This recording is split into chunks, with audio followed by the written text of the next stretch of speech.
Oh, that's so good. Well, John, I'm excited that you're wearing your shirt today because I picked up the book. I'm now back into Let Them, and Mel Robbins is a hoot, man. I love her. She's, what I find is it's as simplistic as you can get. There's no pretension about her. She just talks very plainly, which I get because I'm not that smart a person. So it really helps me. but I like it. I'm trying to employ it in my life, and anyway. And everybody he runs into, he employs it in their life too. Just let them. Because that's who John is. Well, it's such a good theory, first of all. And it's two parts, right? It's not just let them, it's also let them, let me. Right, exactly. I can't do anything about what other people say and do. All I can do is what I can do about what I say and do. And the concept, like you said, is so simple. It's just, and it's also common sense. But the way that Mel Robbins puts it, not only is it simple, logically it's simple, but she also takes real science, how using this theory can actually make our bodies less stressed out. Like it takes the stress out of life. Yeah. So Lori's, you've probably seen this. Frank Mondese has a lot to say on social media, and he's trying to use, I would say he's trying to use the court of social opinion, right? Public opinion, to bully Lori into doing something about one of her colleagues in ISTA. And it's just so. And even though I agree that this colleague probably needs to be in a process, an accountability process, I'm not going to do it. And I'm certainly not going to do it because Frank is pressuring me into trying to do it. He's writing posts about me and Crystal Dawn day in and day out. And he wrote me, he sent some me of his Facebook stuff. We've seen some of it. He's out. He's totally out, he said. And I'm just not having anything to do with him. Yeah, that's where let them. Let them, like, let him. I got texts today from all over the fucking world. People are going, if you need an ear, like you can talk to me and I won't say anything. And I'm thinking to myself, you think I want to just call you up and complain? Like, I got better things to do. Like I said, I'm ignoring it. Why don't you ignore it? And if you want to do something about it, then put in a bullying report. Right. So some people said, how do they do that? So I told them how to do that. But like, it's so old. It's so tiresome. Let them. Let Frank. So that was what I did. That's the whole reason I brought it up, is because at this point, the let me part of it is let me just work on what's important. Like I don't need to take any of the energy away from the work I'm doing to deal with this guy. That's it. Simple. And even after Dez's post, just so you know, Chris, if that's what you're looking for, Yeah. when Dez put his post out, he then sent me a love letter saying, I love you. I didn't mean to do anything that would hurt you. And we had a call the other day. And I just said to him, I didn't take anything that you said personally, even though you like took a shot at counsel. I didn't take it personally. Like, I don't care. You have some axes to grind. They are definitely not with me, but that's just what's happening. Anyway, there we go. There we are. What? Lena's on. Oh, good. I don't know, I don't know that ISTA is long for this world. I'll just say. Right. And maybe it just goes dark for a while. But I can't give any more. I can't give any more of my heart and soul to it. I just have to. I feel like I'm making my exit strategy. Yeah. So next year. And I get it. It has to run its course. And also, you guys are really building this practice, and so I see that's where your future is. Yeah. What you're doing, and not necessarily ISTA. Yeah. Exactly. 4 weeks ago, I taught my own Tantra course again. and it was so good. I blew 20 people out of the water and I blew myself out of the water. Cool. I sat there and I went, oh, I forgot. There you go. I've been taking, I've been listening I to wish these I New could have Zealand. been there. It sounded fantastic. It was amazing. I've been listening to these guys, the same guys Des is bitching about and Frank is bitching about. I've been listening to them tell me I'm not shamanic for like 10 years. Like that I'm this and I'm that and I'm not this and I'm not that. Well, I'm fucking that. I'm so that. I am all that. And people were sitting Ring there, my they were like bell. this. Their mouths were like this at the end. We were all sitting there like this. Cool. And we were blown away. I was blown away. I came home and I said to Michael, I can't even believe Michael did interviews with the people thank you. Michael did interviews with the people and the people were blown away. Yeah. And then the following week I did a puja on Saturday night and I had 30 people there, many of whom had never done anything before, or they've done a puja before, but whatever. I had men weeping. They were coming around and and we almost had no room in the room. Like everybody was like sardines in this room in a can. And Yeah. and no one complained. The AC wasn't, it was the hottest day. It was 119 in fucking Phoenix, Arizona. And the AC wasn't working and people didn't complain. They looked so good. And they went around in this ceremony and I had them do different things. And at the end, people were weeping and they said, like, I've never experienced anything like this before. And that was just like a 2-hour thing. So so if ISTA falls apart, it's not my fault. I did everything No. to keep it together. And let the same men who were always fighting when I first came into ISTA are still fighting with each other. Yeah. Only they're not in ISTA anymore, but they're picking battles with each other. It's still the patriarchy. It's still them fighting with each other over Let them turf. settle down. It's still them fighting over We got work to do here. who's right, who's wrong. Right. It's the same shit, different day. So it's a conversation in our house right now, just so you know. We're dealing with it. But it's so good to see you. It's so good to see you, Lena. Hopefully Sanjay can join soon. I believe that can you reach out to Megan and Jake and make sure that because they know.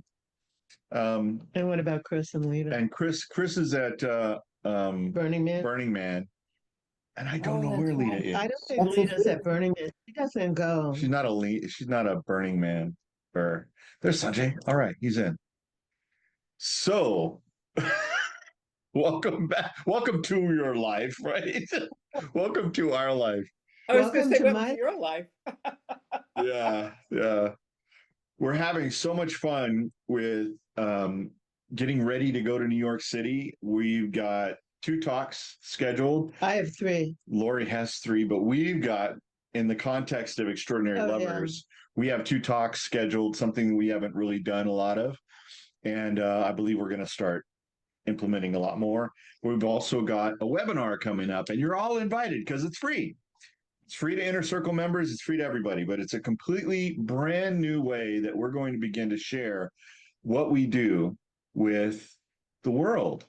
And never been done before. Like it's never been done before. Yay, Sanjay. Hey there. You missed our song. We had a good song today. I think you would have liked it. What song was it, guys? Good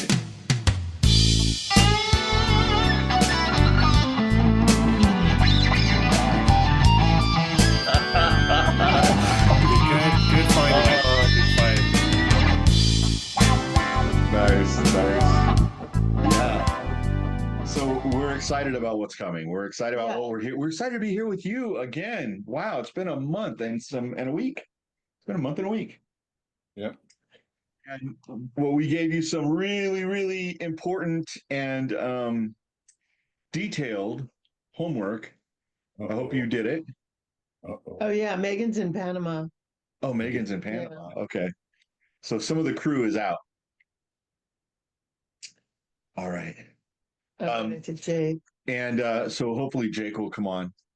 But yeah, we're excited to be here with you. It has been, it feels like too long.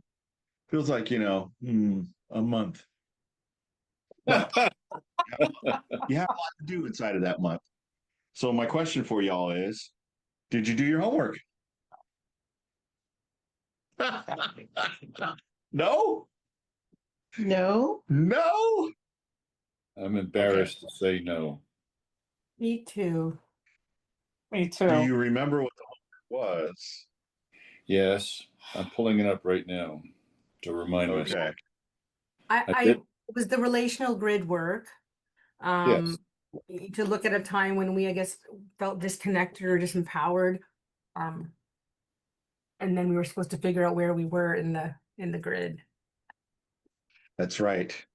There were 4 weeks and they were broken up into 4 weeks. And so in the first week, the homework was to, let's see here, was to remember a time when you had, when it went down, like when the problems, there it is, when the problems of relating showed up in life, right? So mapping yourself on the grid was the first week, and it's where do I go when I'm under stress? And so the thing to look for is what was happening the moment I decided, or that I noticed myself move into the whoosh. What was happening at that moment? And then what quadrant did I find myself in the relational grid? And what emotions came with that? And then what part of me is trying to protect or survive when I go there? And what story am I telling myself about my partner at that moment? So that was week 1. So you're welcome to comment. Let's take week 1 and just think about it. I had a fistful of excuses.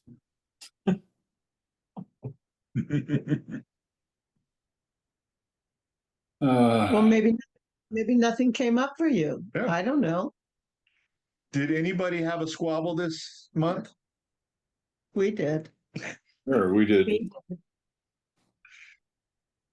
What else is new? Right. Right, Sanjay? Right, Sanjay? We did. Yeah. Yeah, we had a squabble. No, Give it's us- not exciting. It's not exciting. It's not exciting. Okay. It's not exciting. No. I feel I think it's a heaviness. story.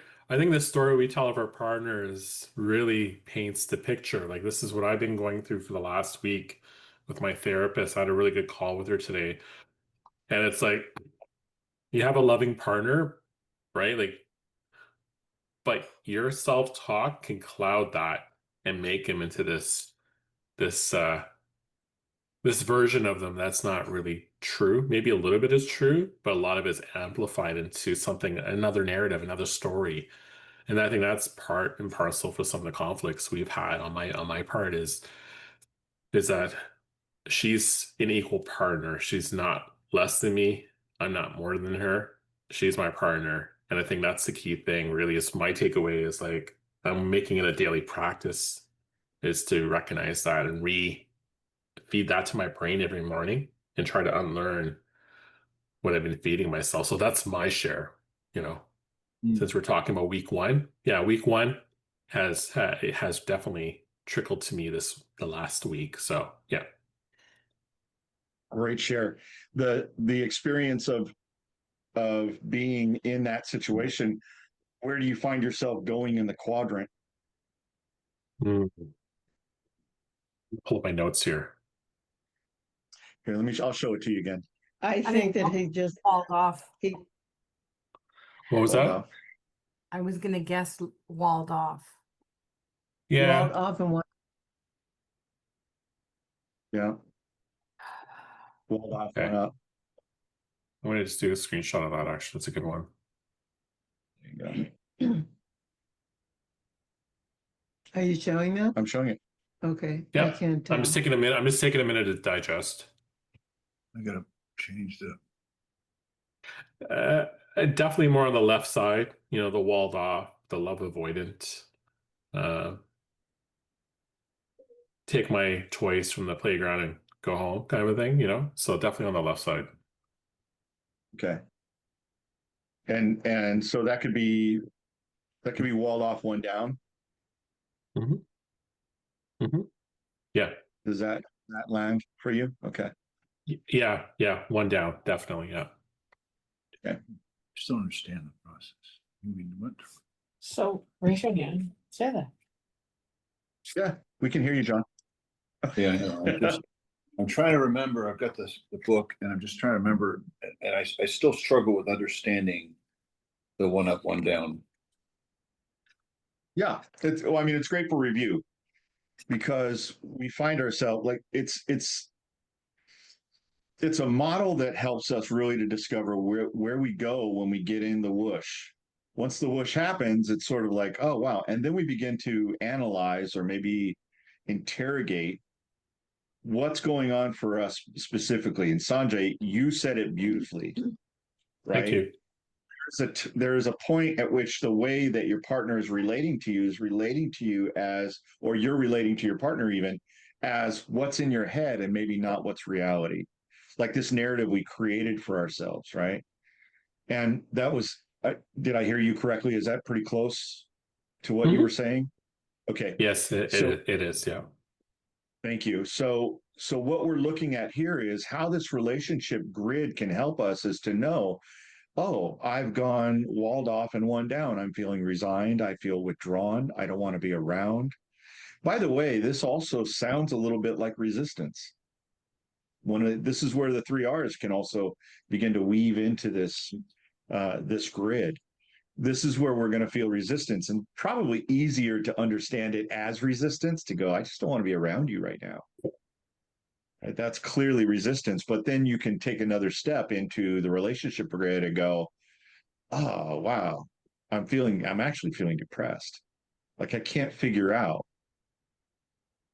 And then, finish the sentence. How do I get out of this? Why are you relating to me that way? Why am I relating to you this way? It just doesn't make sense to me. But Sanjay's question is, why am I relating to myself this way? Mhm. Like my self-talk is making my partner into something that my partner isn't. But I need to do Well, that in order if I were I mean, I can something. add more I can add more context because my session today we talked about this. Okay, so I'm gonna try to best Certainly. articulate it. My thoughts here. Okay, so one hurt, and then a second hurt, and a third hurt. They start mutating together, right? So they're no longer separate hurts. They're like this one big thing. Okay, it's on my shoulder now, and it's there every day. And then another hurt comes in.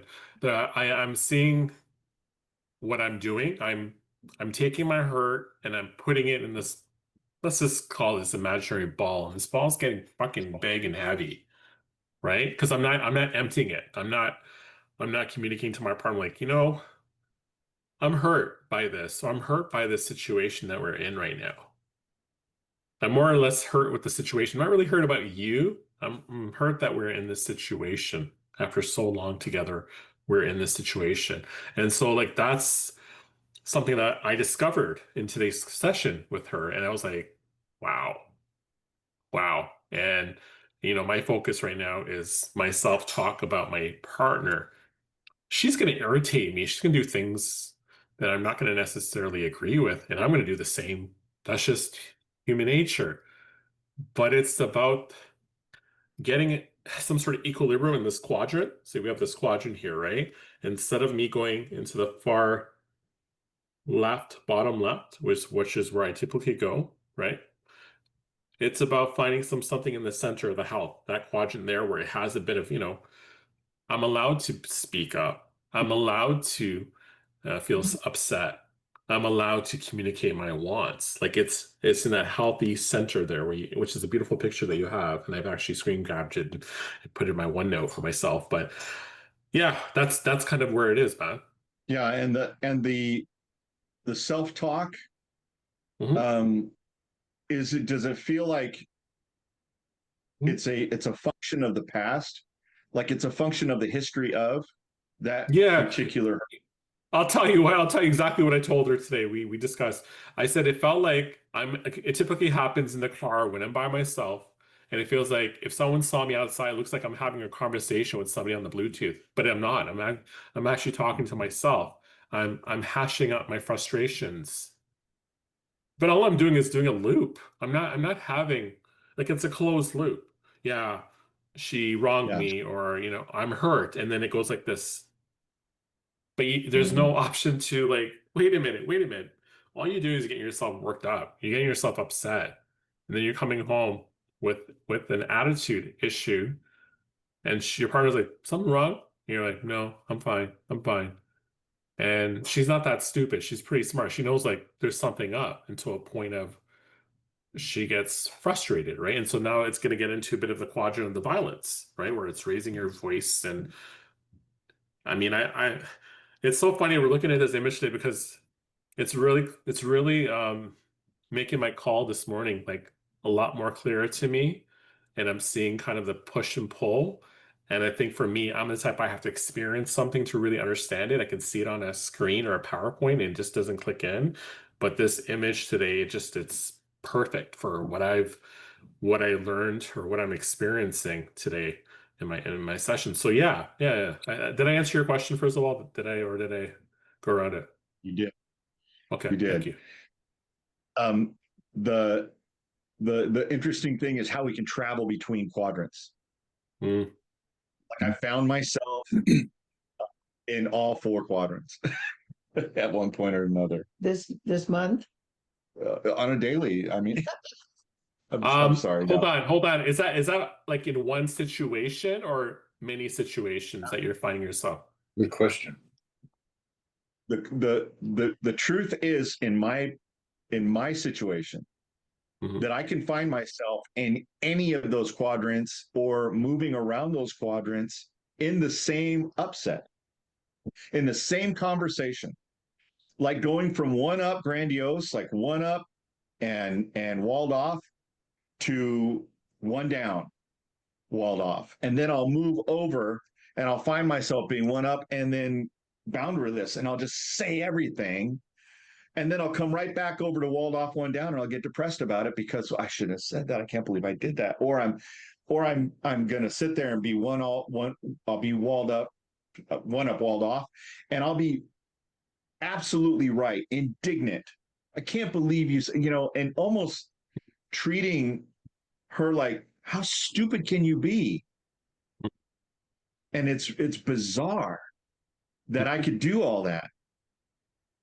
And and then I find myself like really oftentimes at the very end of it all, I find myself walled off and one down and I'm in depression because I couldn't manage to get my head right in the moment. I was not only upset with her, I was upset with me, fighting me. Yeah. Then If I can ask But a I have, question. yes, okay, I have something to say about this good. too, Hmm. but which is most of the messages that Michael gets, I'm just talking about Michael. Most of the Hmm. messages that he gets actually are old messages that go around and they loop in his head that have nothing to do with me. They were in his head before we ever met. Like he has a particular message that says, I can't get anything right. Well, that didn't come from his relationship with me. He's had that since he was like 10, that he can't get anything right. But like in the situation with me, he's like, oh, I can't get anything right. And I'm like, who said that? I didn't say that. I don't think there's like a way that you can't get anything right. But when he's walled off, he's like sulking. I can't get it right. I just can't get anything right for you.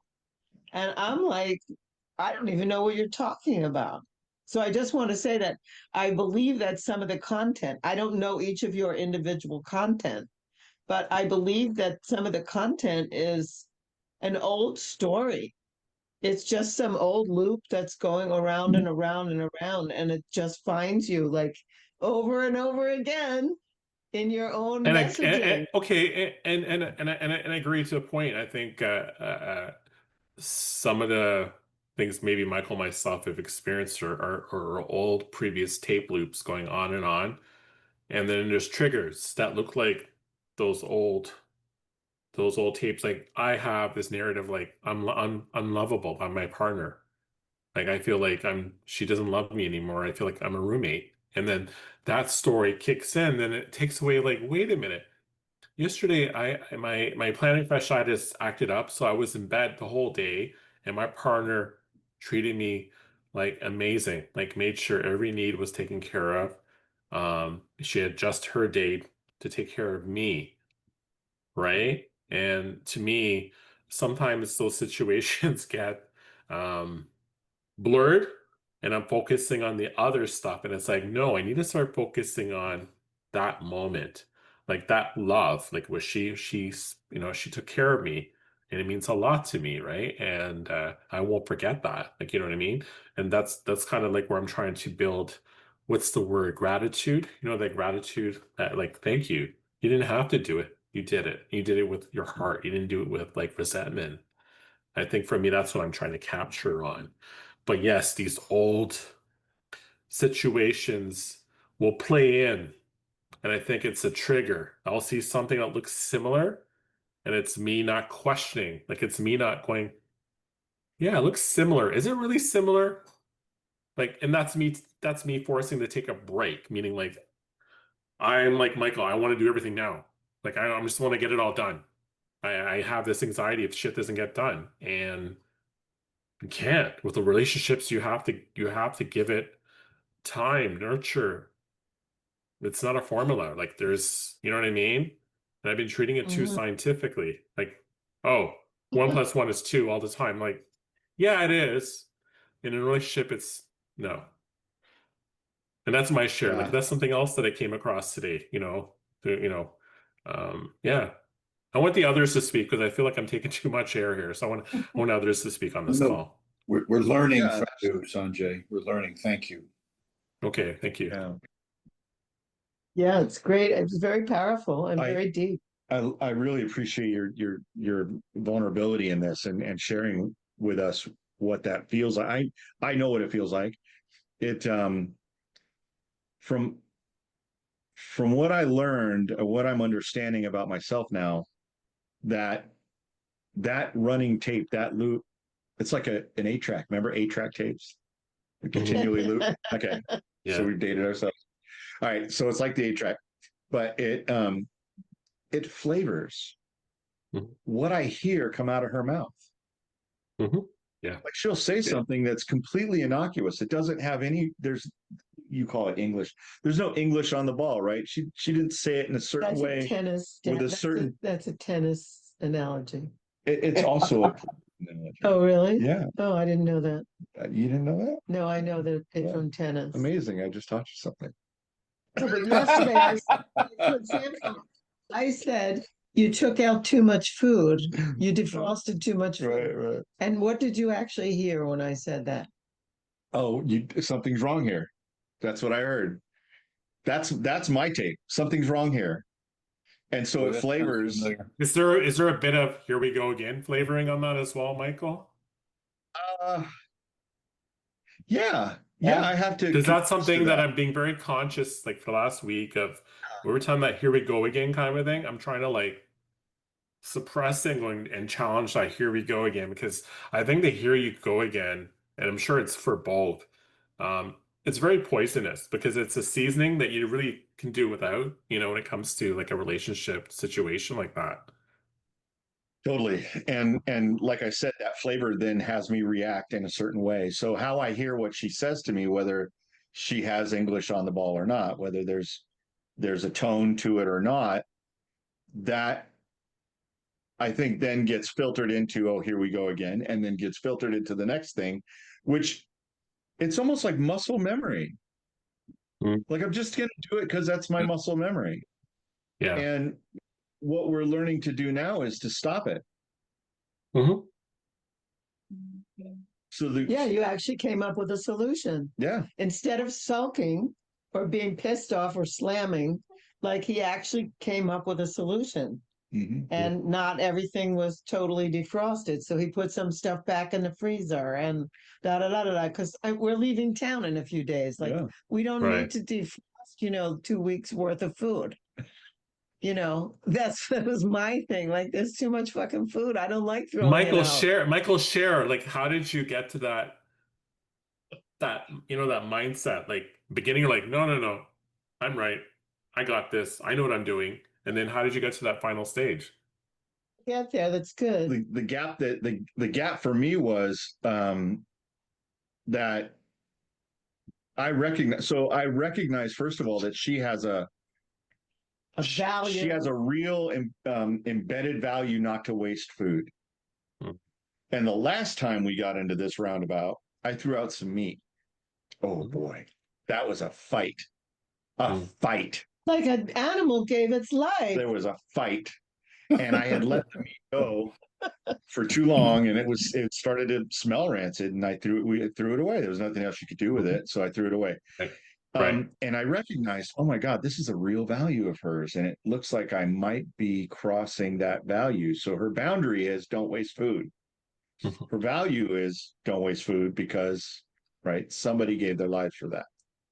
Mhm. So I actually thought about that, and then I went, I said, honey, it's not all defrosted yet. I'll put this back. I'll just cut off one piece. I had 3 pounds of meat in 1 pound packages. I cut one off, put the other 2 into the freezer. And she goes, oh, okay. Instead of fighting with her about whether or not it was too much, it wasn't 2 weeks of food. Whether or not it was 2 weeks of food, whether it was this, it was, I really, how I got there was I remembered, oh, that's right. She has a value, and it looks like I may have crossed that. And then I was able to say, okay, well, let's come up with a solution. We'll figure this out. And then the other thing I started doing recently, and Lori, I don't know if you noticed this, Yes. but I've started saying, really? We're better than this. We're extraordinary lovers. Are we really going to fight? I mean, is that what we're going to do here? I have noticed it. You've been very pleasant. Yep. Can you try that line on Better. Lori right now, brother? Can you say that line right now? I want to see how she responds. Yeah. Are we really going to fight about this? I mean, we're better than this. We're extraordinary lovers. What are we doing here? Can we solve this problem? Can we return to love? We can. Let's do it. But it's not Good. that easy. It's not that easy. You guys Hollywood it right now. Reality is like you're like this. You're like this. You're gonna throw something. You're screaming. Like it's not like I wish it was like that, brother. But it's not the reality of my experience. Let me try it again the way it actually happened yesterday. Okay. This is what it looked like. What are we doing here? This doesn't make any sense. We're better than this, okay? We're extraordinary lovers. Can we return to love now? Please? Yes, I never was out of love with you. That's pretty much what she did. But she was hot. She was hot too, and I was hot. I wasn't. Yeah, you were. I just, because I didn't say it with a tone. I just said, Michael, there's too much food defrosted. Yeah. I know. You heard that as a tone. I heard it as something's wrong here. Something is wrong. There was too much. She's finally going to admit it. Frosted. But it doesn't mean you're wrong. You're not X'd out because too much food was defrosted. What are we going to do with it? That wasn't the point. That wasn't the point whether or not I feel X'd out. I don't feel X'd out. I feel accused. When something's wrong here, I'm feeling accused. I see. That I did something wrong. It's not about being X'd out. It's truly about you're saying something to me that has an impact and you just don't get the impact because I'm hearing it a certain way. And the way that I hear it is something's wrong here. Oh, great. I did this again. I fucked up again. When am I going to get my life together? Like that. I'm not X'd out. This is all happening in my brain in a split second. Whereas you're sitting there going, I wonder if we're going to have to wonder, we're not going to waste all this food, are we? Like that's also, to say it that way is also, there's something wrong here in an accusation. I'm not accusing you of anything. This is her. I'm not accusing you of anything, honey. what? You're not accusing me of anything, and You said you just said there's too much there's food. something wrong here. There's too much food, and I'm the one that took it out. And then, right, it Mhm. continues on. Yeah. So although we can Hollywood it up and make it sound pretty, the reality of it is that it doesn't. You two saw us, John and Christine. You two saw us when I put up a boundary, and it was pretty hard. We had a little bit of wine. Lori had a little more wine. And she's grabbing my shirt and she's pulling on me and telling me, I'm gonna da. And I stopped her and I said, stop pulling on my shirt. This is my favorite shirt, and you're pulling on it, you're stretching it out. Stop it. And she was like, but you got it. Like, I laid that boundary down pretty hard. But sometimes I can do that, and I know that you don't get offended by that, which is great. And at the same time, we had to sort that out afterwards because it was intense. Lori was telling about how she was like, she was gonna. I'll tell you this. They were here. Yeah. They're At fine. dinner that one night. Can I can I try something just to not to change subjects, but I'm embarrassed that I didn't. I saw the homework. I looked through it briefly. I didn't actually go and download all. I did. I read through it once, but I didn't. I didn't follow through. And we can give all the kinds of excuses we want, but it's been a little hectic time closing our house up, moving here 2 weeks ago. Last week, 2 emergency room visits for Chris and our son-in-law. We had a whole family here last week. So I am giving you excuses, and I'm sorry. They're not. No excuse is legitimate because I I committed to do this. But on the way home today, we had to go pick up her car and drive through some stressful traffic. And I'm on the way home, and I'm thinking about this, and what strikes me is that the tension in our lives all surrounds stress. And so I think it's so how do we just how do we manage the stress of our everyday life so that we don't have to do this? I mean, and oh, by the way, we have used that expression "return to love," and it's been way better for us recently, way better. We're in a little bit of a funk right now. We had a big blow up this week. We can talk about later maybe, but it just strikes me that all of this surrounds stress. Am I off base? No. No, I think I don't. No, like I feel like I've been very stressed for the past 2 years, and I feel like that my stress has added to his stress, and it's also added to like lots of um almost coldness in our relationship because I've been walled off completely. So I feel like stress is the killer. I think stress is like horrible for us. Yeah. It's horrible for all of us. And I don't think life was meant to be this way. I really don't think life was meant to be this way. I think um all the ways that life has changed, all the ways that, you know, yeah, I just think it's different. I don't think my grandparents had this kind of stress. I don't even think my parents had this kind of stress. They didn't. I don't think they did. I think they had other things, but I don't think they had this. They were stressed by their children, but they weren't stressed out by their work and by traffic and by Right.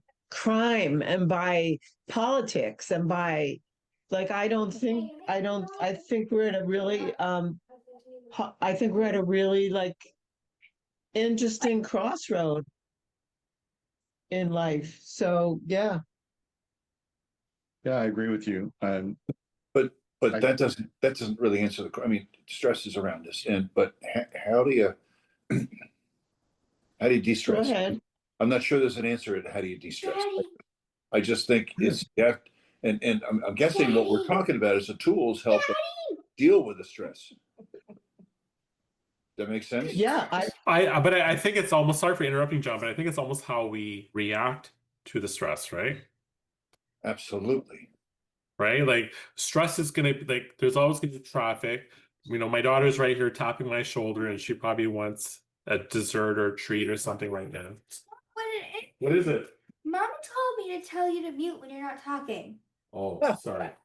I went to the wrong quadrant, guys. I was in the wrong quadrant.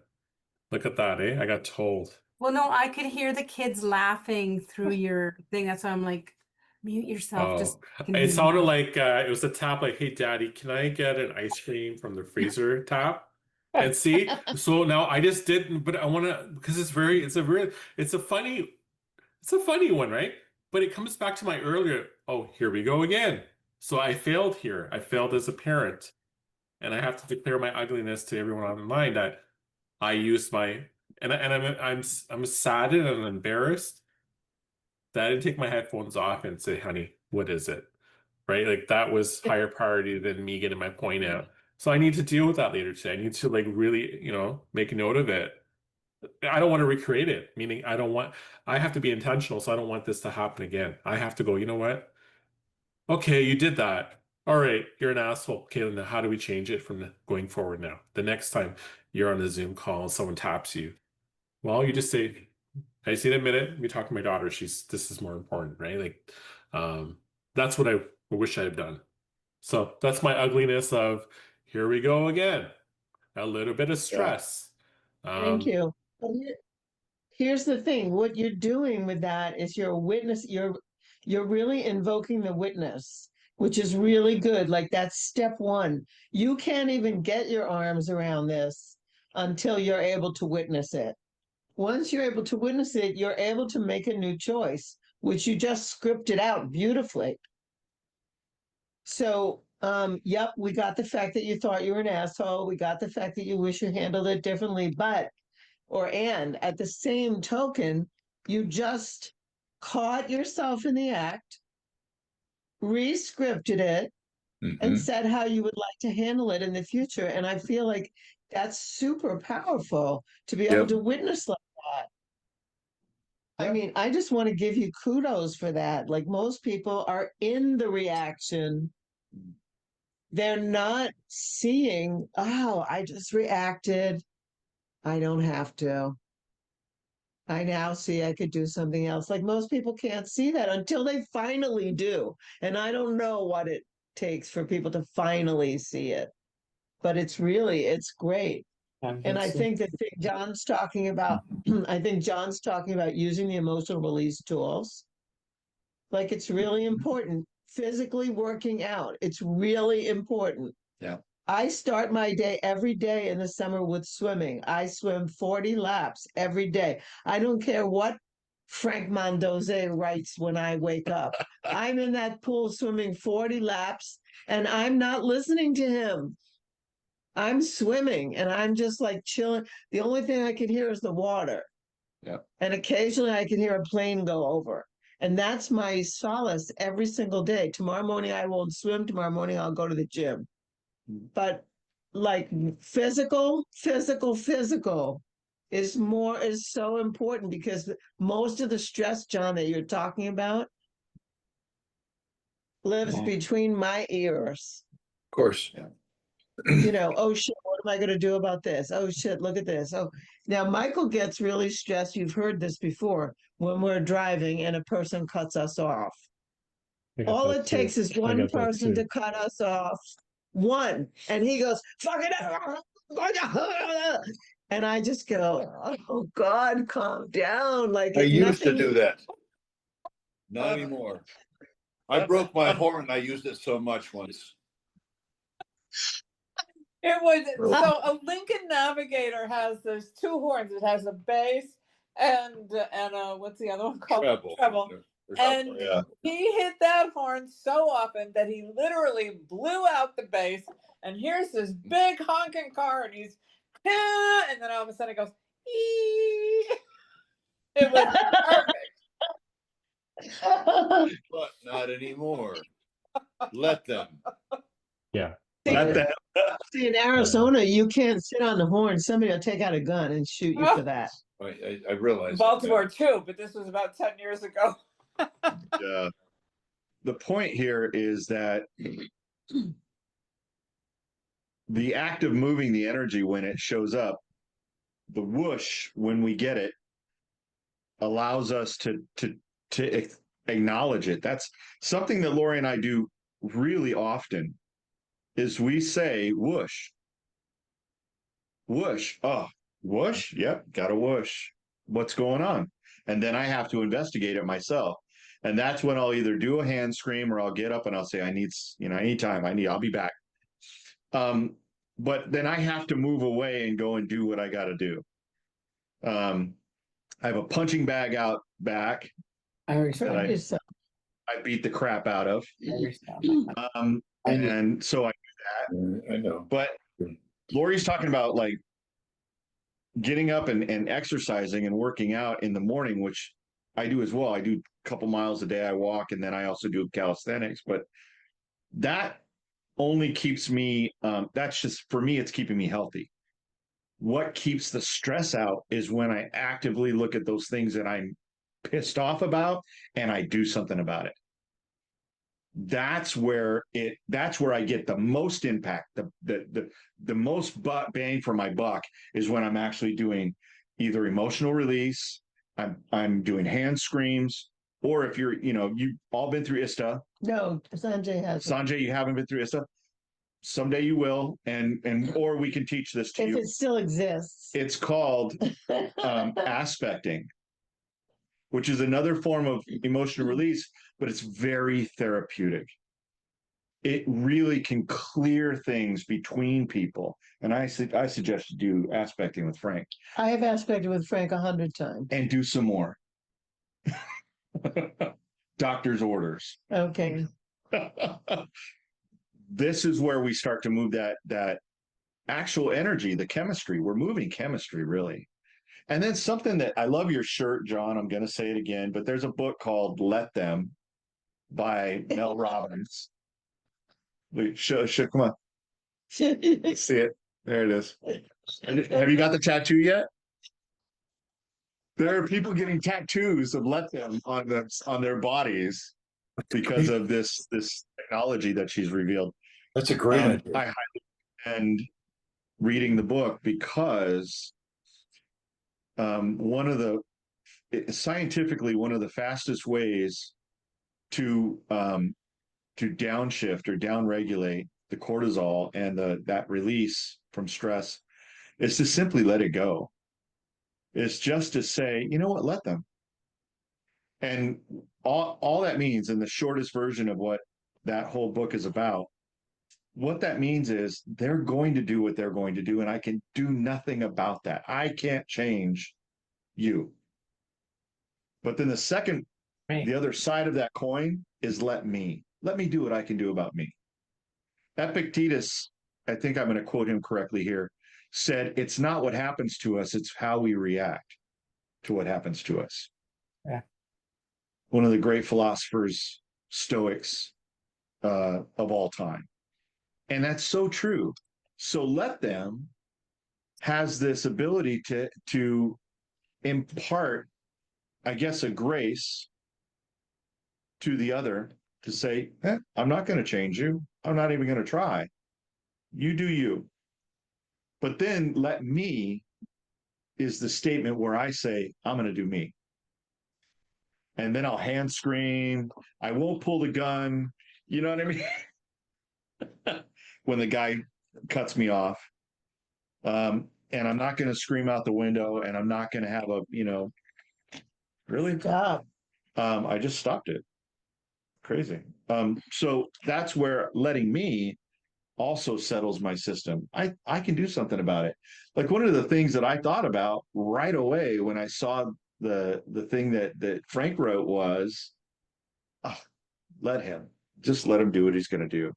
But then I had to address me, and it was like, what am I going to do about this? This is my wife he's talking about. He's invoking her name and calling her out and all this. So I started thinking, well, I could write a thing. I could do this. I could call him up and be like, what the fuck is wrong with you? I could do a lot of different things. And then I thought, you know what I really want to do, what I'm going to do, this is what I'm going to do. I'm going to work harder on my couple's work.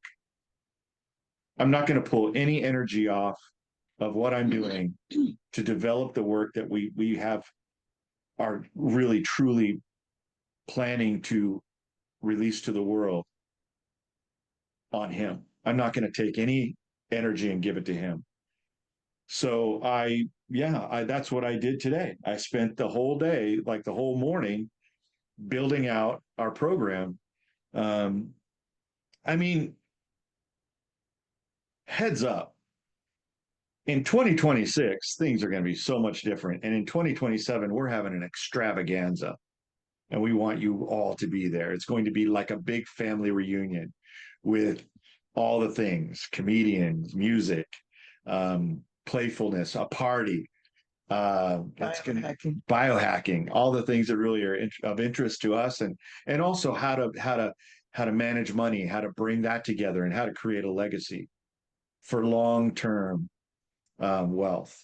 So all of these things included, I don't have time to fuck with Frank Mondese, right?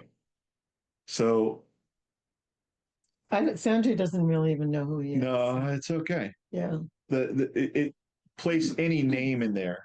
I don't have any time to fuck with President Donald Trump or someone on the left or I don't have time for that right now. What I do have time for is the work, and you, my friends, are who I have time for. You know, it's interesting talking about this road rage. I know it's sidetracking, but I'm going to share something. Yeah. About a month or so ago, I had a road rage incident that had happened to me on the road, and it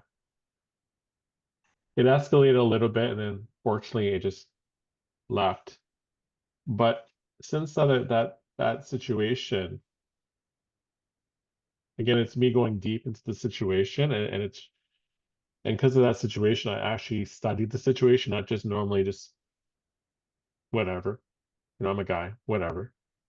It was like, I want to be able to come home to my children.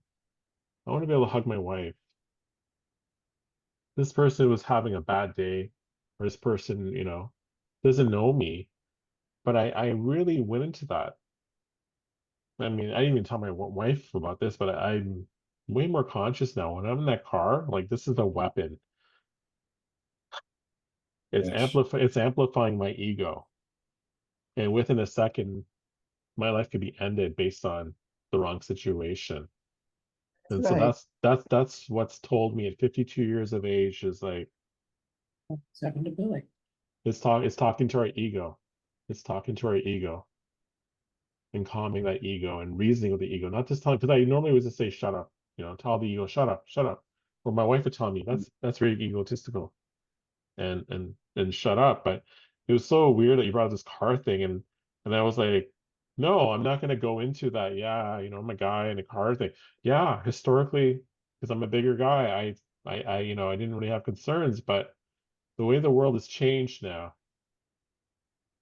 with all the weapons and all the crazy people, I'm not putting myself in this situation. So that's in my head. Every time it's conscious now. I program myself. I know it's a short period of time, but even on the road, when I see people cutting me off or not doing the signals, I'm just like, I'm letting that go. I'm just gonna slow down. I'm not gonna do my old ways of speeding up and trying to be a fake cop. It's like, no, I want to go home. I don't want my life to end. I love my life, so I need to work harder. That's what I'm going through.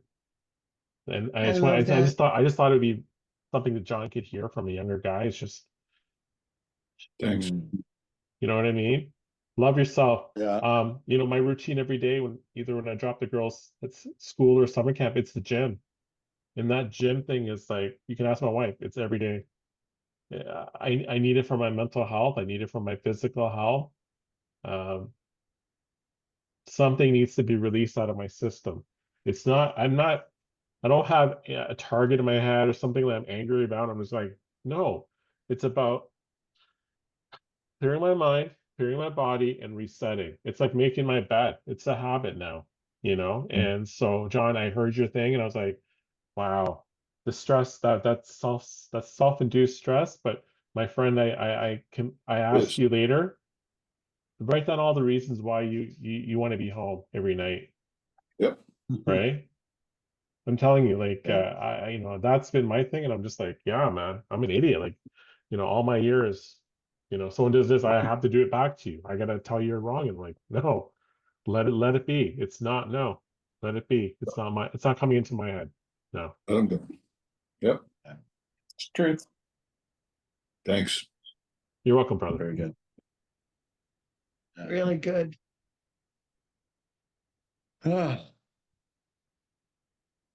So we've gotten, thank you, Sanjay. Thank you, I should be running John. this And show, eh? I wanna hear from Lena. Yeah, Lena's being very quiet today. Yeah. Are you walled off? No, just appreciating what's being shared and um yeah, just for I guess with respect to like I kind of looked at the questions and um remember being like really intrigued by the grid that you'd shared with us, like the relational grid. And at the time during last month's session, I remember I copied and pasted into Google Docs like screenshots of the images so I can look at them later. And um I actually had also put into my notes a screenshot of, you know, Thomas Kilman's conflict styles. It's like a conflict, it's an inventory. If I can share my screen, I could just show you what I copied and I don't know if I have permission or not, but like Give you it's a permission with tool. And like just by way of background, like my training is conflict analysis and management, which is my master's. Like I come from a background of conflict resolution. And so when I was looking at that and trying to make sense of it, because like John, I was also like, what does the one up, one down mean? Like I wasn't kind of grasping all of it, but it just made me wonder if like I kind of went down my own little rabbit hole and I didn't land anywhere, but just to share kind of what it was bringing up for me here. So can you see that, like this part here? Coming up. Yes, it's coming up Yeah. now. So basically in Thomas Kilman's conflict styles, there's 5 styles. You're competing, collaborating, compromising, avoiding, or accommodating. And along the axis, like the one is assertiveness, the degree to which that style is assertive.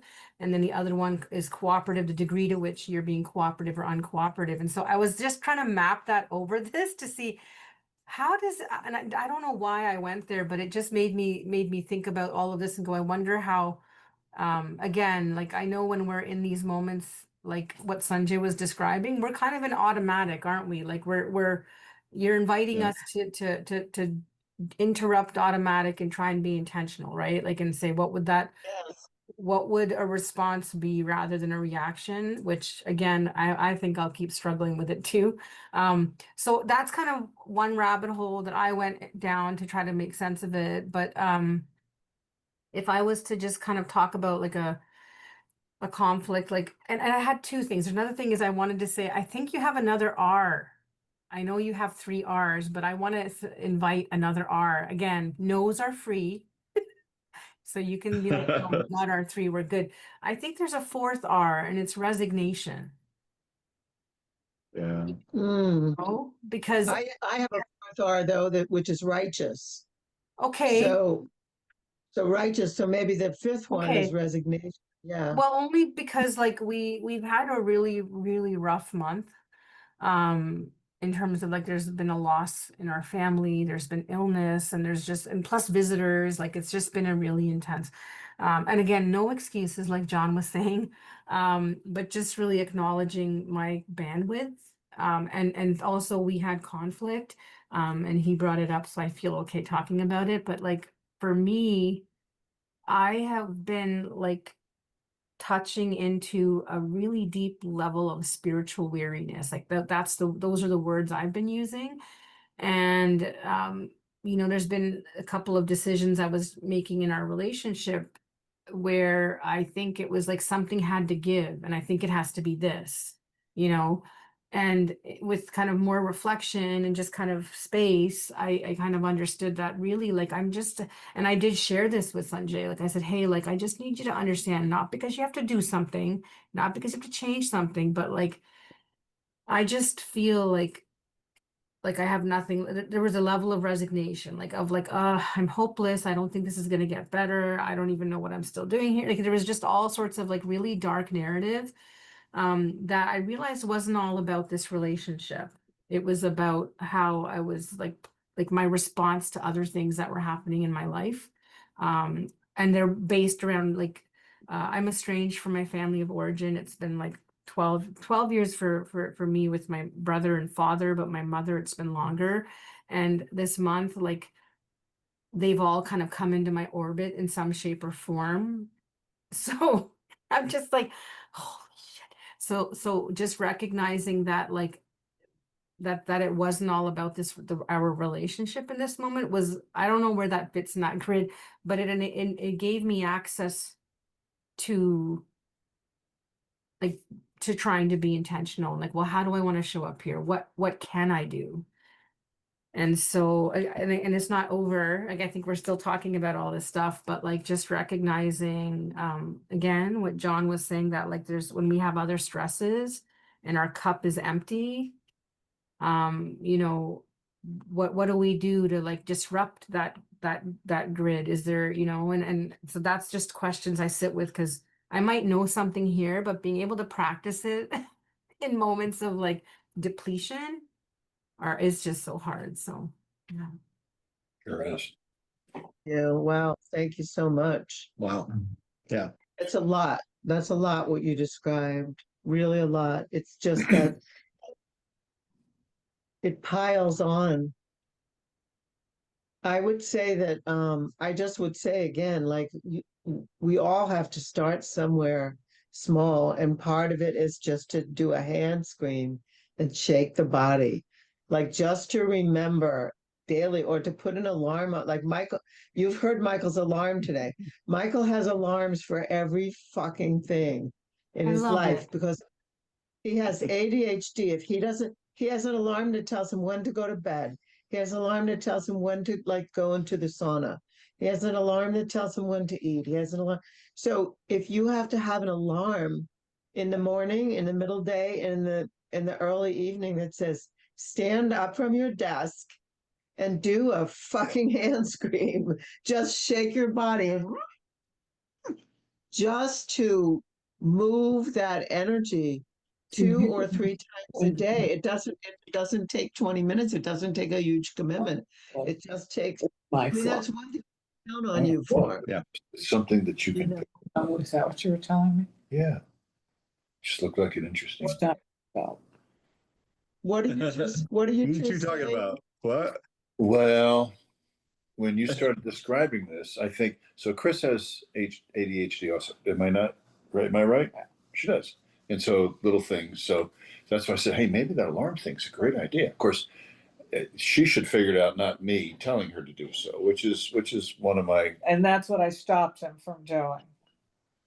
And so, Okay. well, it's right. You should set an alarm. I didn't say it like that. Chris and Michael are very close. Very They've been very close since they met. So Chris, you can tap into Michael. He has an alarm for everything. I have an alarm. And he has a I gadget love for it. everything.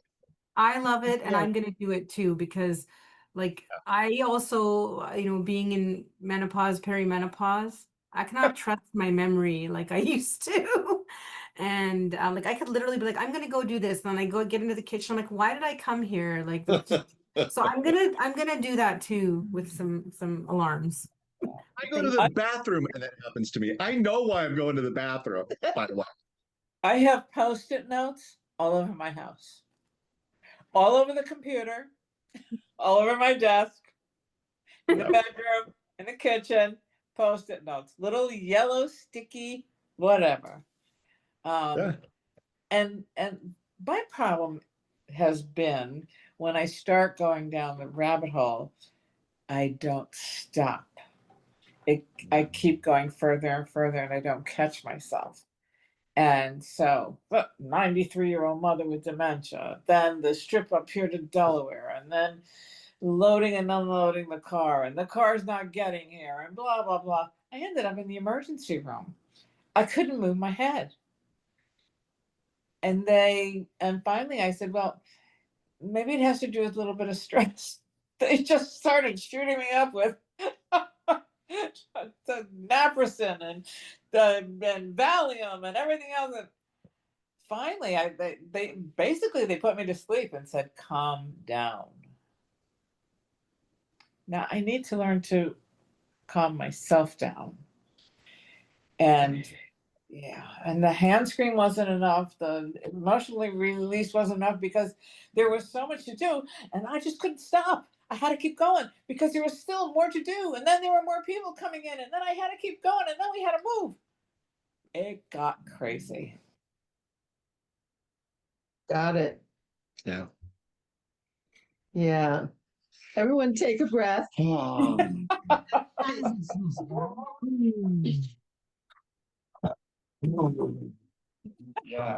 Oh my God, I got stressed out listening to that. I know. I'm so glad I have a punching bag. So there's the flip side of ADHD. What, by the way, one of the beautiful things about ADHD is that you're in the moment. You're always in the moment. Yeah. I am never in the moment. I am. So one of the things when I worked that I was so proud of is I was Wayne Gretzky, the famous hockey player, always said, I don't go where the puck is, I go where the puck's going. And so that was where I always was in my career. I always knew where things were. I was always 5 steps ahead, and it worked really well for me. Well, here I am, way out of work, and I'm still doing the same thing. And so I never miss taking my pills every day. I always know where I am all the time. But I'm never They come back. I'm never living in the moment. I'm never actually well, I am once in a while, but it's Just say, did you say never out of your bubble? yeah. I got news for you. Here's a dirty little secret of being an ADHD brain. We don't really have a choice. Absolutely. To be in the moment. Like I don't have a choice as to whether or not I'm going to live moment by moment. I have this thing called time blindness. Like I forget what day it is sometimes. I forget what month it is sometimes. I look back on my life and I look at all the amazing things I've done in my life. I couldn't tell you what year I did it. That for me is where I am. It bothered me so much, Michael. I actually went for testing for dementia. Yeah. Yeah.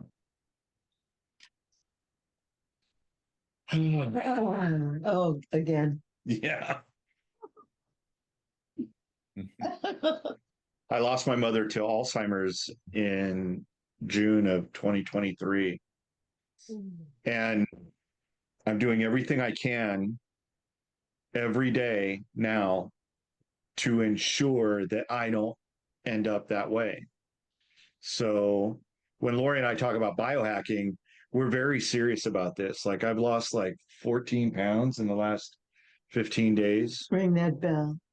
Yeah, babe. Lori's Thank goodness. I'm using things that some people might be like, are you sure about that? But I'm using them. I'm drinking butter in the morning. I got this stuff. It's called bulletproof coffee. It's a Dave Asprey thing, but yeah, bulletproof coffee where you put fats in your body that actually feed the brain the ketones that it needs. And the difference between ketones and glycogen or glucose is that ketones are like a 10x glucose. The value of that source of energy is so much better than just putting sugar into the brain. The sugar in the brain is fast and it'll give you a quick hit, but ketones will last. And so I'm converting myself over from one to the other. I say all that to say that even though my mother passed away and couldn't even remember who she was, I am committed to not leaving this earth anytime soon. And not only that, but being completely functional mentally, emotionally, sexually. Yeah. And with this woman, like, you're my choice for life. So I include my commitment in that. And I don't know how that makes you feel, but it makes me feel really like I feel a great sense of peace from that. Like, I don't have to start over. I don't have to go find someone else. I got the best one. No, I got the best one. You're all wrong. I got the best one. I got the best one. It's okay. You can have the best one. You got the best one. Yeah, and we feel like we got the best one too. And that's part of what the struggle is about. Yeah. Like calling you to account to be your best self. Yeah. Right. That's also like the part, reason we're all here. yeah, that's like it's like, okay, we have a responsibility to each other. It's not just to stop fighting, but it's actually to call forth the absolute best in you. You know, like when you say this is what you're committed to, like part of me is like celebrating, like jumping up and down, and the other part is going, it's about time. You know, like I like fucking A, like it took you so long to get to that place, and it's like I lost some faith. Yeah. So yeah, it's a question of calling each other forth to be the best that we can be. We have a big life. We all have a big life, all of you. It's not just us. There's other things going on that we stand for. Yeah. So yeah, so thank you. I honor you. I ring this bell. Excited. We got the best one. Now, what are we going to, now that we found love, what are we going to do with it? That's why we play that song. You know, okay, the hunt is over. Now what? We can make a mess or we can make it great. Yeah. And it's a choice moment by moment. Well, I want to make, I don't know about you, but I want to make it great. And I don't want to go too deep into this, but the struggle is real. When we say that couples are an endangered species, we're including ourselves in that. Like, there's not a day that goes by that we don't have to work. You know, I didn't have a glass slipper handed to her and everything was perfect. Like, oh, it fits. No, every day I've got to go and work on me working with her. So we're in the realm of couples are an endangered species. What makes it different for us is that we're always committed to return to love. The return to love piece is the part where, remember when we were talking about the difference between resistance, right? Where you might be resistant, but then one of you has to lean in. It just takes one of you. Lean in and say, can we return to love? Like, I'm tired. I'm tired of fighting. I'm tired. I'm over it. Enough. You know, the hardest thing that I've had to deal with in my life recently is my past. And I started to have this inner philosophical battle about my past. And you guys are thinking, what past? I've never been to prison. Like, you know, I'm not a registered sex offender or anything like that. I'm not that. Just a past that wasn't great. Like, I didn't grow up with two parents. I grew up in foster care. I aged out. I didn't know what it was like to have a father until I met my father and he beat me up. My mother went to a mental hospital and I left the home. So my past doesn't include a healthy representation of a mother and father who loved each other, that were there for each other and would work so hard to help the children. Shit, the fact that I got to play baseball as a kid is a complete blessing to me. My foster father was told that I had to play sports. And so, because my mother made that request. And so I got to play baseball, soccer, and football as a teenager. And thank goodness that I got sports. But my past is my past. And the battle that's been going on in my mind has been, what does my past actually have to teach me?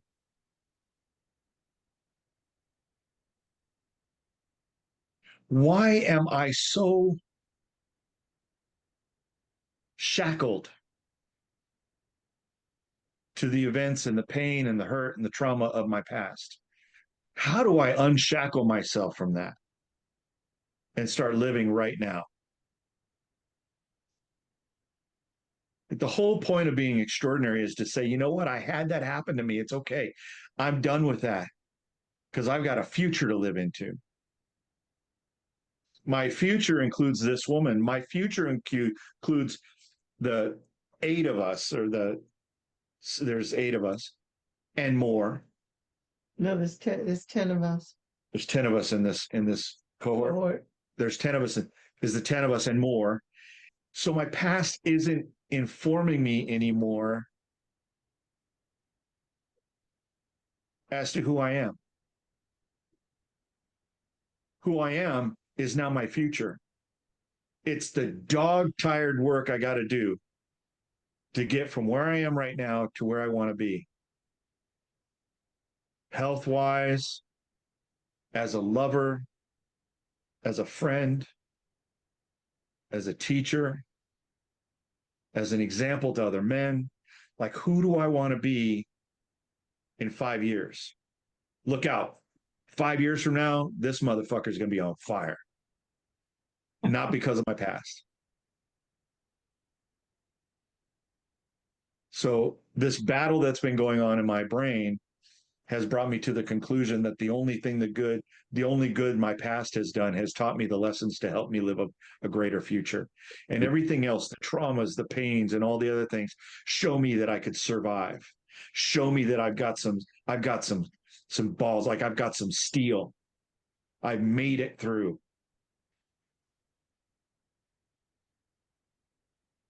Ding. Where's that bell? Thank you. And that's what I want from my children. That's what I want from my family. That's what I want for you. Give the past up. It's not helping you anymore. What are you going to create today? What new creation can you have? What new way of communicating can you create today? What solution could there be for how I hear her say ... and it turns into something's wrong here? How do I take that and say, wow, That's old. that's not just old. What are you saying to me here? Something new. What are you saying to me here without the something's wrong here? Okay, honey, I hear what you're saying. What are you saying? What do you need? How do I help you with this? The one thing that I've tried to train Lori, I'm somewhat successful at, is when I say, I hear your complaint, now what's your request? It's cold in here. I hear your complaint. What's your request? What do you need? I need a blanket. Great. Blanket. She says blanket, blanket shows up. It's like she's a magician.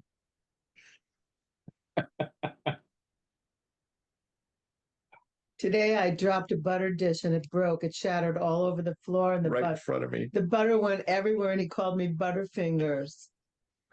It was a thing of butter. I thought it was. Anyway, he said to me, "You can go. I'll clean it up." He said, "This is my way of serving the goddess." It was really sweet. It was really, really sweet. It was so different from making fun of the way I park or whatever. I'm sorry. Thank you for cleaning. I'm sorry I make fun of the way you park, honey. Thanks for cleaning up the butter dish. You're welcome. You're welcome. Yeah. So let's take our future and turn it into our present. Like, the work that we do now is what's going to give us our future. Right? No, actually, our future is going to give us our present. Yeah. Said another way. Like, what do we want to see happen is going to inform us how to be now. Right. I remember an old teaching that I heard. I think it was, oh my gosh. I have to remember I I think it was Bob Proctor. I'm pretty sure it was Bob. Don't quote me on this. It could have been could have been any of those guys. But he gave a talk on the be here now and the be do have. We do have. Right. I heard this I heard it in an Amway thing back when I was in Amway. Oh my God. I was in Amway. You heard it in Landmark. I heard it at Landmark. I heard it, but Bob Proctor, I think, gave the best rendition of it, which was be do have, right? Who you be gives you what you do, and what you do gives you what you have. So who I be is, An extraordinary lover. well, there's that, but Lori's extraordinary lover. Like I'm committed to that.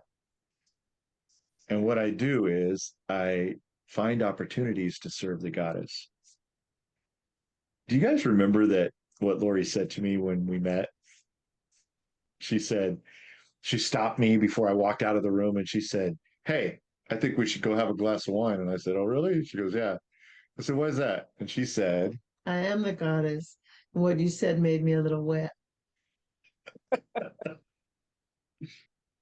so I find opportunities, what I do, to serve the goddess.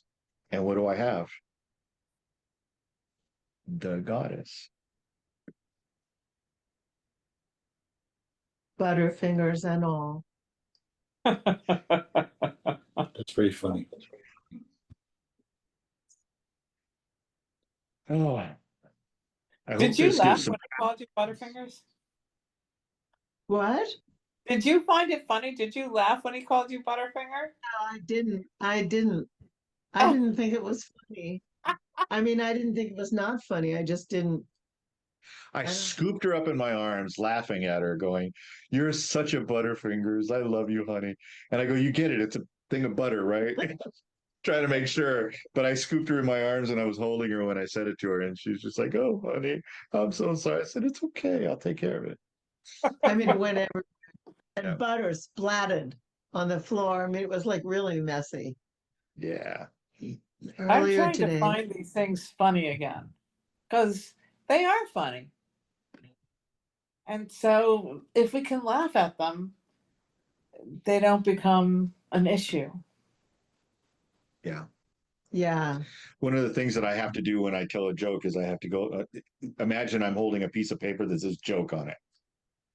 Right. Everyone in my life has to do that. I have to do that sometimes for her because she doesn't get jokes.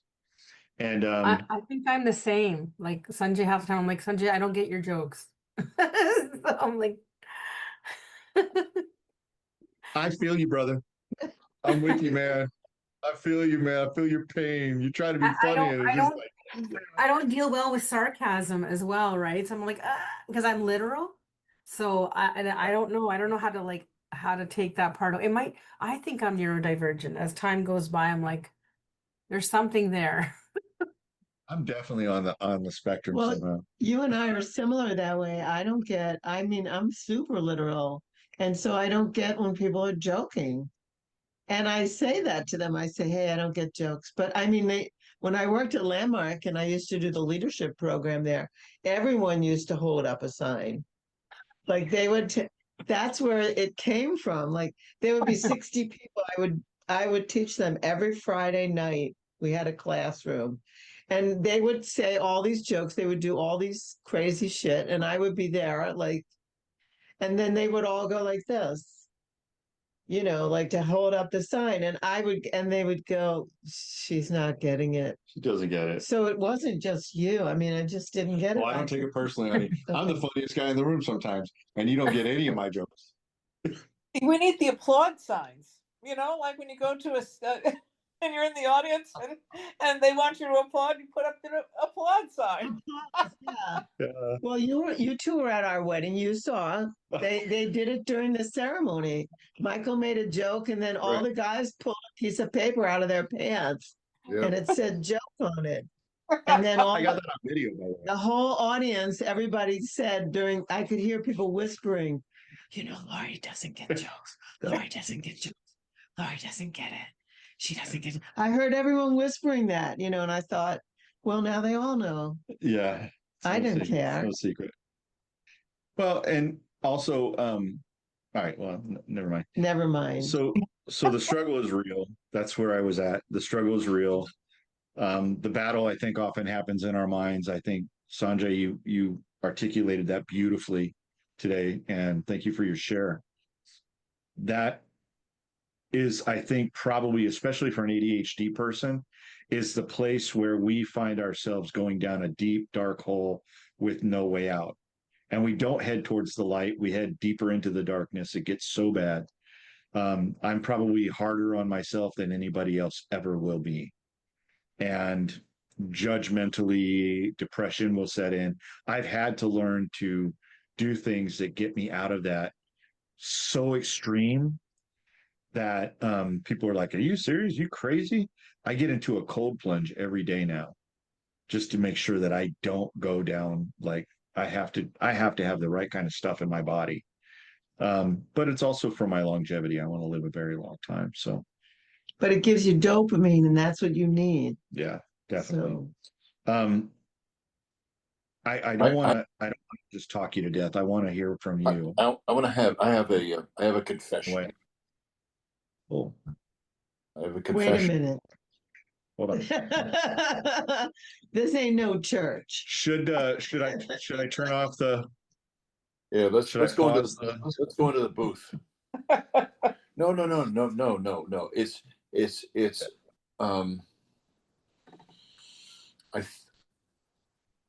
I'm thinking about the homework.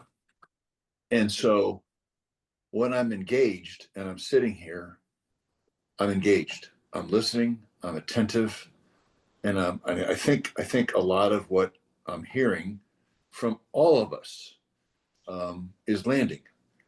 And what'll happen, 9 o'clock will come, and I'll go get my ice cream because it's time to go to bed soon at 9 o'clock here in the East. And okay, now go back to your life. And so I don't spend the time that I need to work on my shit. And so Lori, you talked about, the morning movement, which I do when we're back in Florida. I do that every morning. I'm not doing it here. And maybe that's part of what's going on. But the other thing is you make time to do your physical movement stuff. I need to make time to focus on myself and my relational work with Chris. And I don't do that. It just happens.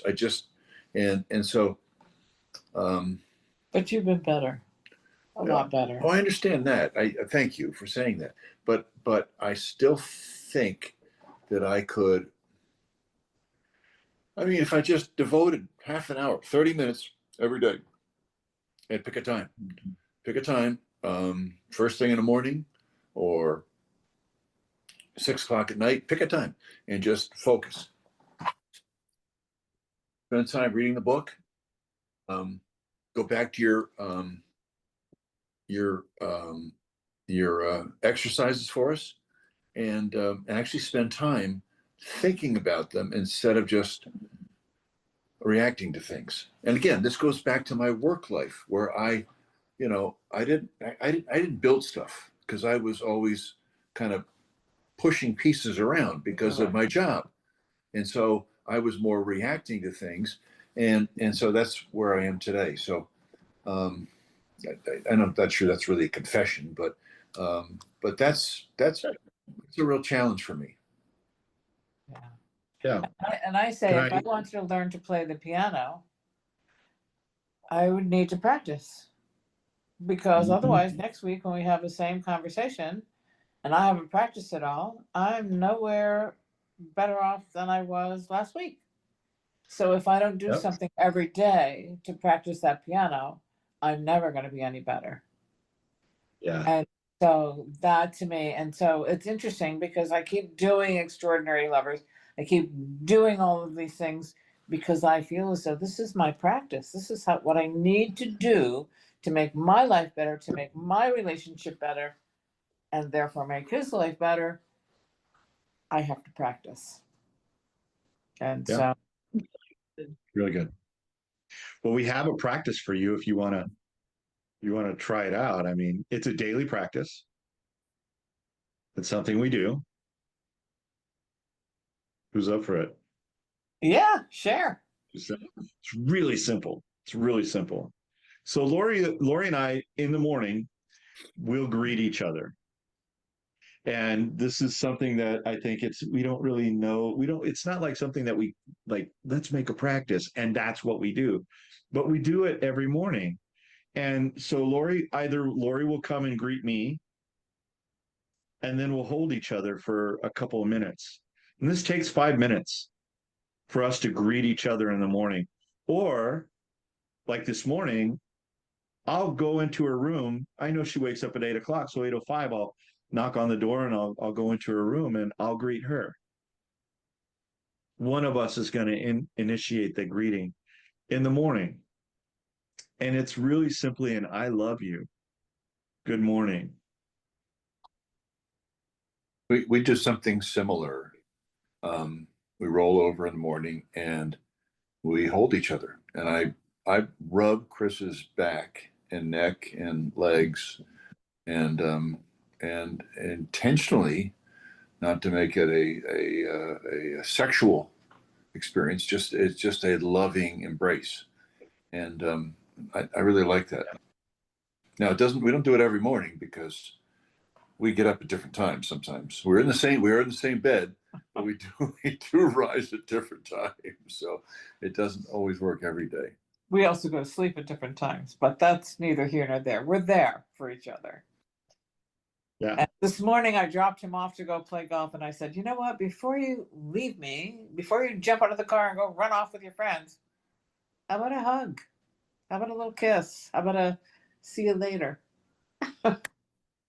And so that's what we're trying to do. We're trying to actually make that practice. Yeah. Really important. So here's where rituals make it so much more better. This is the extra in the extraordinary, right? To turn it into a ritual. So because Lori and I haven't really created a ritual out of this, our homework this month is going to be to create a ritual. Each of us, a ritual that we do daily to connect with our love. Who's up for that? Yeah, I'm in. Totally. So you and I are going to create one. This has been more of a habit than it has been a ritual. But when we add ritual to something, it sanctifies it. It makes it sacred. It creates a newness to it that then becomes part of our ethos. You know who we are.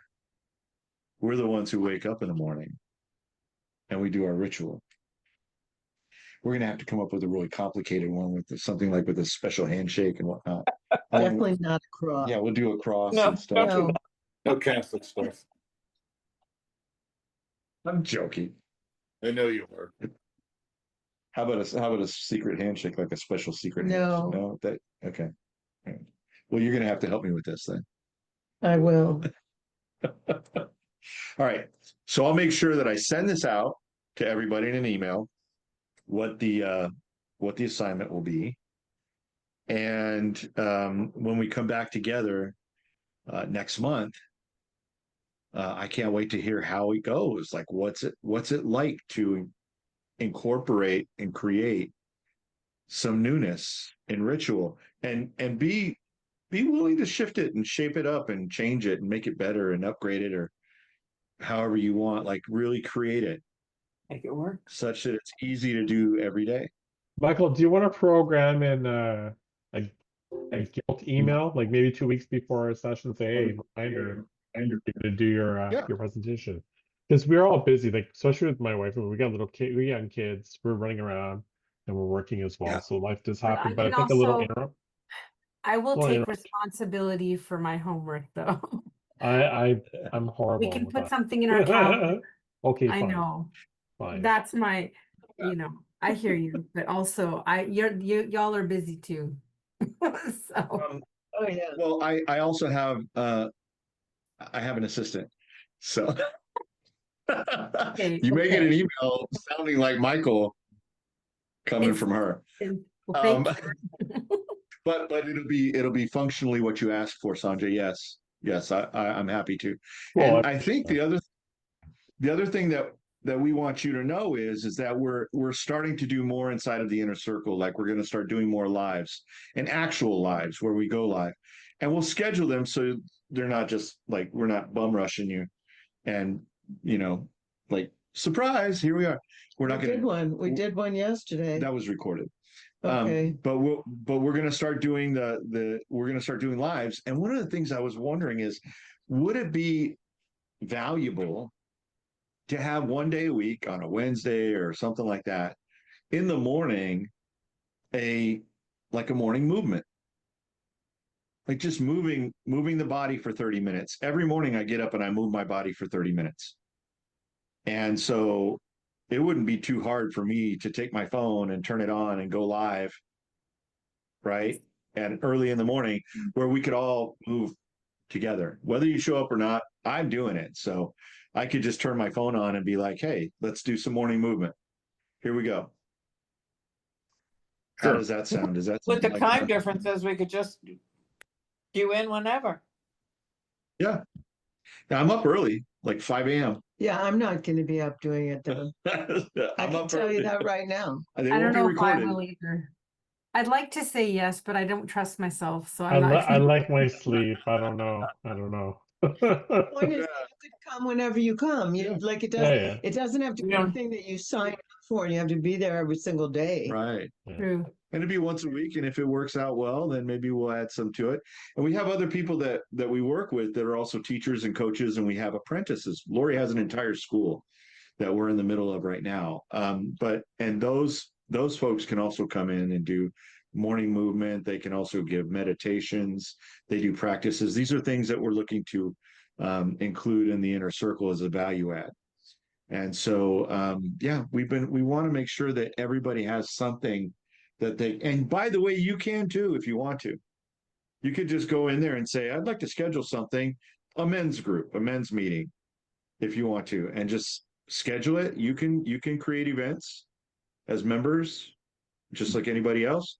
I would put it out there, and if you want to do something, definitely do something. I'd like to be involved. Invite me.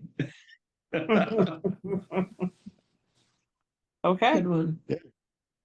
I think our group would really like to hear what it is that you do, Lena. I know that we were on your podcast, but it'd be nice to have you come in and share a little bit about what it is you do. And yeah, I would love to. I'm happy to share. she's so professional. She's a total podcaster. Like, Oh my God. Well, it's not actually a podcast. It's a local, we live in Canada here. We're Burlington, Ontario, like just like outside of Toronto. And I, in my community, host a local cable show. And so, right, it's a local cable show, but I get to interview whoever inspires me. And the focus, I'm a consultant in the equity and inclusion space, which I understand is non grata, whatever that persona non grata right now in the US. But all that to say, yeah, I had the privilege of interviewing Michael and Lori after we did Extraordinary Lovers Experience. And I was like, people need to know about this because I know so many couples who are struggling.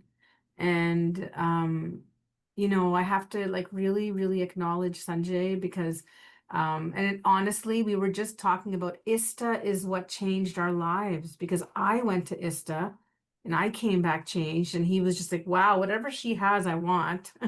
And it really it sparked his journey of healing.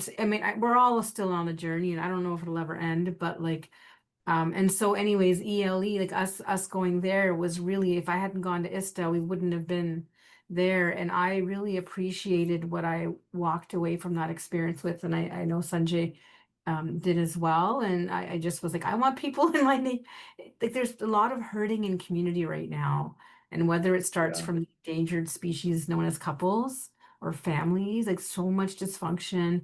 And so I really, from a place of humility, wanted my community to know about this, because I feel like pleasure is such a part of I think what's missing, especially in this really, really dark time we're living through, where people don't even feel like they have the right to joy and pleasure when there's so much suffering, for example, right? And I've had to really be like very clear within myself that pleasure and joy are my birthright, everybody's birthright. And we are like, when we're wondering why things aren't working, when we're denying ourselves that stuff, where are we going to get the energy and the hope and the, yeah. So all that to say, yeah, I'd be happy to talk about whatever, but just appreciating the space, and even the fact that you have an integration space, because where we fall down is like you're inspired and you're soaking it in at these retreats,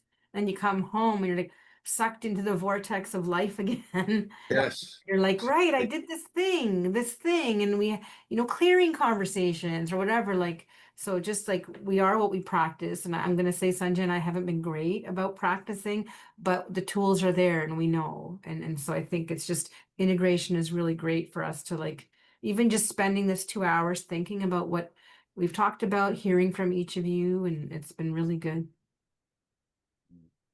Thank you. Thank you. That was beautiful. I'm so glad we met. Mm. I'm so glad that happened.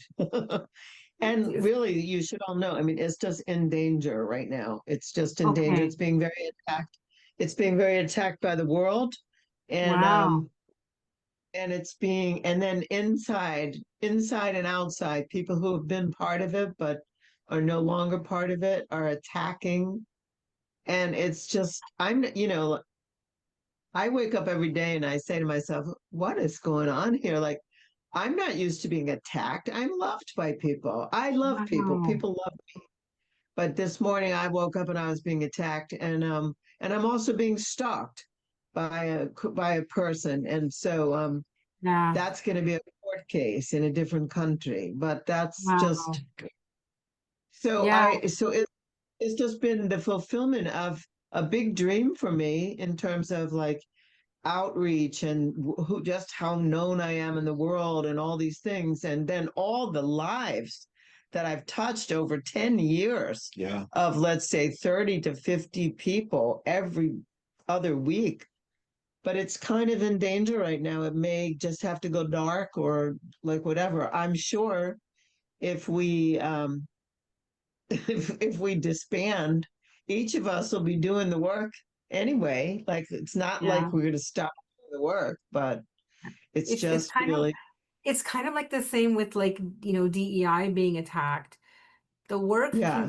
continues. The language is morphing. I was at a conference in New Orleans. It was a women business owner conference, and like all these corporates who have been supporting, procurement for that's directed at women-owned businesses, diverse businesses, queer businesses, whatever businesses. They're all changing their language from supplier diversity to things like responsible sourcing. So they're not targeted by the administration, or they're changing, like, so the language is changing, but the commitment isn't. And I wonder if this is all in the same like bucket of like people, like just the pushback against liberation in some form. Yeah, if you, in case you don't know, I mean, can we take another few minutes on this? We Yeah, because have I What do didn't we know have? about this. Yeah. 6 minutes. We have, I mean, I don't know if you ever heard of the school One Taste. That was a different direction of sexuality. It was in the education of how to stroke a clitoris by a stroker. And all right, Michael. So the founder of One Taste went to jail a few weeks ago. Oh She no. was on trial in New York in a federal court, not Wow. a state court, but a federal court. and she and her right-hand woman went to jail. And so it means something to Wow. all the people who are in the business of uh, spirituality, sexuality, and sovereignty and freedom and stuff. And so Wow. another Istalid and myself are thinking of having a conference or forming a coalition of all the organizations that are left to see what it means to all of us. That, like, she wasn't even able to give. They didn't even listen to the defense. The judge did not listen to the defense. So it's on appeal now. You can look it up. It's all in the news. Oh, yeah, And yeah. you I've can never heard of this. and you can also look up the documentary, which, like, there was a documentary, then there were investigations, and then there was this court case. Soon there's going to be a negative documentary about ISTA coming out by the end of the year from New Zealand. And then we don't know if there's any investigations, but we're not happy about the way things have gone. The mere fact that Nicole Daedone is in jail is scary. Whether we agreed with one taste policy or we didn't agree with one taste policy, whatever. There's a documentary called Orgasm Inc. on Netflix. We I don't know saw if you it. can. Yeah, You saw it? Yeah. Could still get it. We saw it. I thought it was actually really good. And we know we know one of the detractors really, really well. Yeah. He's lived with us for a while. Yeah. And Wow. still, I remember writing to Nicole and saying, congratulations on your documentary. And she wrote back to me and said, I don't know about that. Yeah. And I mean, I used to live at One Taste before I moved to Arizona. So Wow. yeah, there's a lot of connection, there's a lot of overlap, and the same thing you're talking about, like having to change the terms and go underground and da da da da da. That may be happening. So and the infighting or the in-out fighting is not helping. So so we'll see. In the meantime, couples are an endangered species, and we're going to keep doing this work for sure. Yeah. Amazing. For sure. So Yeah, the roadmap is pretty clear for us. It's couples, couples, couples, couples, couples, singles, singles, couples, couples, singles, singles, couples, and then eventually at some point we'll start doing a little bit of men's work and women's work, and from there we'll probably have an entire group of people who will take over divisions like the family division. Like, we've got some big plans. It's unfortunate that ISTA is going through what it's going through right now, but I see that as a division part of what it is that we do. You're absolutely right. Pleasure is your birthright. There's no reason that we shouldn't be experiencing pleasure other than the fact that we suffer so much. Sometimes at our own thoughts. oh, shit. And by our own hands. Yeah. So Lori has a great method for that. Stop it.